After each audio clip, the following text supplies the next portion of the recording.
Howdy, Dennis Bradford here. Let's think some about being, feeling, and doing better.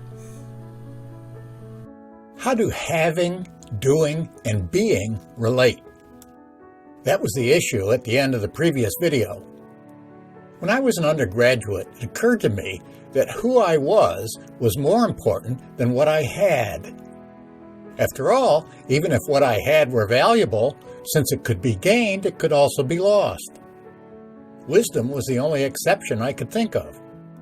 Once had, short of death or serious brain damage, wisdom couldn't be lost. If I were dead or seriously brain damaged, losing it wouldn't matter anyway. With that exception, isn't anything we are able to gain also something that could later be lost? It's natural, though, to want to have, gain, acquire whatever we think will improve our lives. If we endure poverty, for example, as children, we may seriously desire to avoid that state in the future and want to gain money to avoid it. If we are lonely, we may intensely desire friends or a lover. If we then gain whatever we think we lack, we may feel better and so want more of it. Alternatively, we may shift to acquiring other goods that we think we lack. The problem is that even when we acquire something valuable and continue to possess it, there always remains the fear that it could still be lost. This is what the Buddha called the way of the world, namely, trying to gain what we want and to avoid or eliminate what we don't want. That's the usual way the world works, isn't it? The truth is that it's slavery. It's the opposite of freedom. Realizing this, we may shift from focusing on having to focusing on doing. We may grow to where we focus on doing things for others as well as for ourselves. Since narcissists and egotists never get past their own egocentric interests, an expansion of interests to include those of others signals moral growth. Why, though, do we do what we do? Isn't it at least often because we want to experience some emotion we value? If we give money or food to a beggar, why do we do that? Were we really being selfless and loving? Or were we just wanting to feel good about ourselves for being generous? By way of contrast, why would a sage engage in behavior like that? It's because sages are more selfless and so more loving than the rest of us. Think of love as a verb rather than as a noun. To love is to act selflessly, to benefit the beloved. It's giving. It's the opposite of taking, of acting so as to use others to benefit ourselves. The intention behind the behavior of giving money or food to a beggar cannot be directly observed. The behavior can be directly observed, but the intention cannot be directly observed. Examine your own behavior. When, for example, you engage in what appears to be loving behavior, was your intention selfless, or did you want something in return?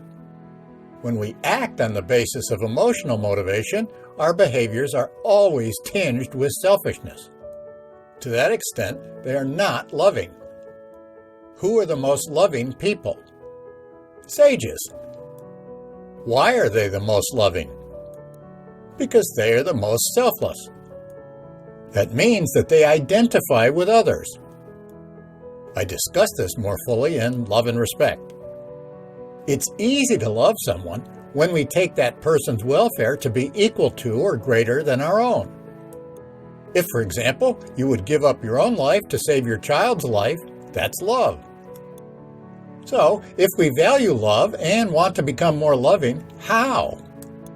It's by becoming less egocentric, less self-centered, less selfish. Ego reduction is the point of all spiritual disciplines, trainings, practices. When we engage in disciplines like aliveness awareness or Zazen, we are engaged in the difficult work of ego reduction. When we use the emotional humility or peacefulness process techniques, we are doing inner work, in other words, working on ourselves. When we dissolve emotions by attacking their for me heart, we are emulating sages. We are becoming more loving. So please keep doing that. Here's how the sage, Dr. Hawkins, summarizes the peacefulness process in letting go. We surrender a feeling, emotion, by allowing it to be there without condemning, judging, or resisting it. We simply look at it, observe it, and allow it to be felt without trying to modify it. With the willingness to relinquish a feeling, it will run out in due time. The more we take responsibility for our emotions and the more we work to dissolve them, the more we raise our energy, consciousness level. The higher we raise our energy level, the more we become like sages and the better we live. At each increase in our energy level, we are improving our identities. Our identity is our being. By way of contrast, it's false that our thoughts, beliefs, and emotions are what we are. Identifying with our thoughts, beliefs, and emotions is an important mistake. When we let go of our emotions and stop clinging to them, not only will the beliefs at their core be released, but so usually will the corresponding thoughts. Instead of being buffeted by our emotions and limited by our thoughts, the more we detach, the more freedom we enjoy. We won't disappear. We won't fall out of the world. The opposite is true. We actually become more our true selves. So, if you value love and freedom, practice daily to emulate sages, who are the most detached and free humans, as well as the most loving. What, though, about the problems that obstruct daily practice? Let's consider them in the subsequent video. Let's end emotional distress.